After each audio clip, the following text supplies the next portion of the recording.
If you are raised in an African home, then you already know how rare it is to go out. Like outings, so rare. And that's why it should come as a surprise to you when I tell you that on this particular night, I almost wished that we didn't go out.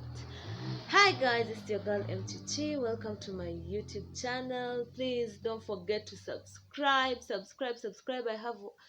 I want to get to 50 subscribers by the end of this week. I know it's possible. You guys are the only ones that can make it work, so please don't forget to subscribe. Now, this particular incident took place at around 2014 during the Christmas holidays. Now, my mother is a musician, and it is before the coronavirus. It is during this festive season that she got lots and lots of gigs, and so at times she used to take us with her, and that is what happened on this particular night. It was a Christmas night, and my mom had a gig at a place, let's call it Global. It was only like 40 minutes away from our place. Now I remember that this wasn't like her first, it wasn't planned, but being as it was a Christmas night and we were all alone, I don't know where the parents were, where the adults were, or whatever. I can't remember. I was around 10 during that time. And my mom was like, instead of staying alone, you guys just prepare and come and meet me over here. So we were so excited. I can't remember how we got there, but I'm guessing it was through a boda boda. It was me, my two sisters, my cousin Melanie, my cousin Xavier, and my brother Daddy. And we met. As when we got there, we also saw that my mom's best friend Betsy was there and her two kids, and we were all fond of them, and we were so happy. We watched my mom perform, we danced, we ate. Oh, I remember we ate what? We ate what? Pork. And my mom's best friend is Muslim, and they couldn't eat the pork, so more for us. Yo, that it was delicious. 9 years later, and I still remember the pork. It had to be that delicious. Anyways, it was so fun. We almost didn't want to leave. The only downside to the whole thing was that my teacher, one of our teachers, was there, but he was cool. He wasn't like how he was at school, so that was okay. So as time progressed and it was getting much more late, my mom told us that we need to go home. Like I said, we were very young. I was 10, my cousin was like 9, my sister was like 7, whatever. So my mom was like, yeah, you guys need to go home, but I'll stay because I still have a couple more songs to do. Then I'll meet you guys there. She called I remember she called our motorbike person. Like, you always have that one motorbike person that you trust, that you send, whatever. Let's call him Joshua. She called Joshua to come pick us up. All 6 of us, plus Joshua, 7 of us in one bike. I don't know how, I don't know the logic behind it. I don't know if it's whether because this was the only person that she could trust with us so late at night, because it was around, I think, 11:30. I'm trying, I don't know, but it was all 7 of us in one bike. It was so suffocating. I remember till this day how suffocating it was, just like squashed. You can imagine. Use your tap into your imaginative side. Now, like, all right, so it was 40 minutes, like I said, 40 minutes away from home. So I guess the time was pretty tolerable, considering it wasn't that far. I remember the journey was going on smoothly, apart from the fact that the place was isolated and quiet because it was at night and everyone was asleep.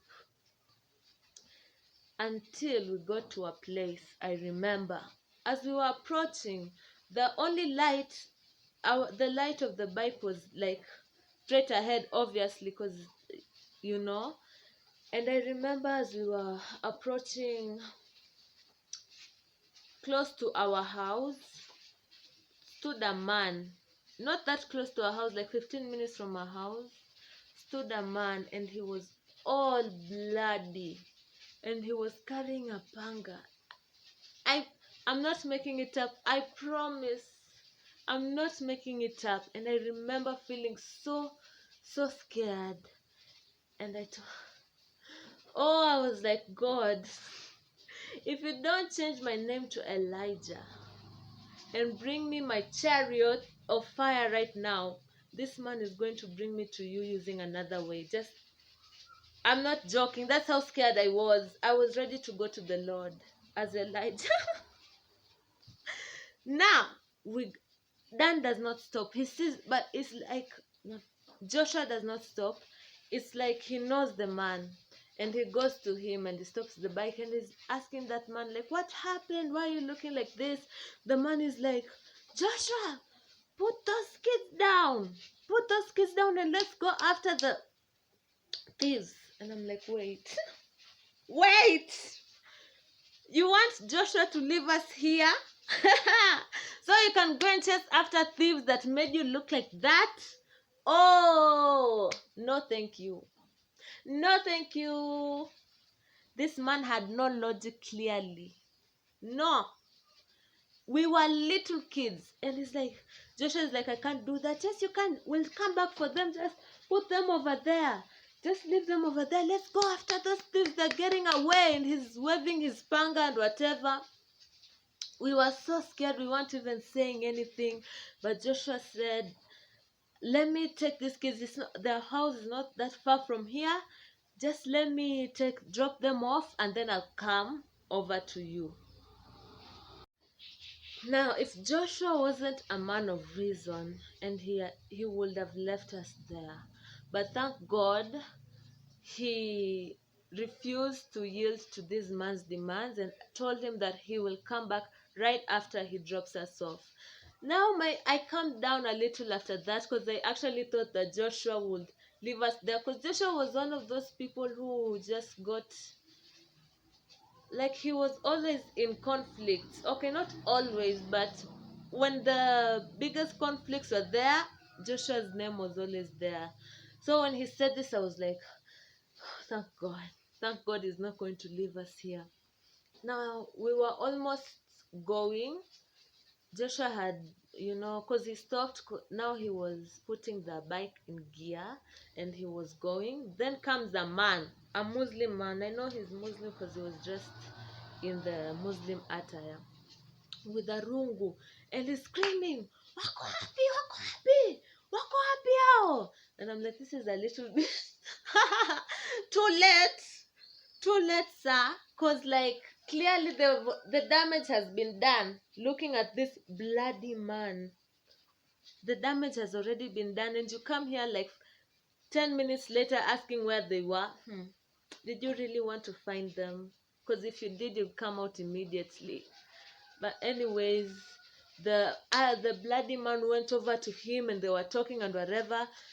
Joshua took us home, but first we had to stop at our house where Daddy and Xavier were dropped off, and then after that, me and the girls, me, Melanie, Dezo, Lorraine, we went over at my grandma's house, and that's where we stayed. I tell you, we were so shooketh. Neither of us have forgotten that day till this day. I remember we put on. No, wait. Xavier and my cousin are the ones who went to my grandma's house, and me and the girls went to our house. I remember because the CD that we put to play on that day was our CD, which was in our house. We put on, I don't know if you know the cartoon, Grandma Got Run Over by a Reindeer. It's just to give us the homely, peaceful vibe and to get us out of this trance, if that's the right word. Because, whoa, that event, man. Just imagine you're having a great day, you're from a wonderful outing. In the middle of the night, in the middle of the road, you see a bloody man. And I didn't even tell you, this man was like not built but fat, and not that, you get the image, filled with blood, carrying a panga, waving it around, looking like he's ready to beat anyone with it, chop anyone off. Like, that was so traumatizing as kids. As kids, you can imagine. Even as an adult, that will traumatize you, but as kids, whoa, that was such an experience. Yeah, so that was it. I can't remember when my mom got home. I guess we were all asleep by then. After watching our grandma got run over by a reindeer, we had calmed down, but that memory will always live in our mind. So yeah, guys, that was it on my outings gone wrong. If you guys have any traumatizing stories or any outings that went wrong for you, please leave it down in the comment section below. You guys should stay tuned, because next week I'm going to come back with episode 2 of boarding school things, and you guys don't want to miss it. Trust me, I already know what I'm going to tell you. You guys don't want to miss this. You don't want to miss it.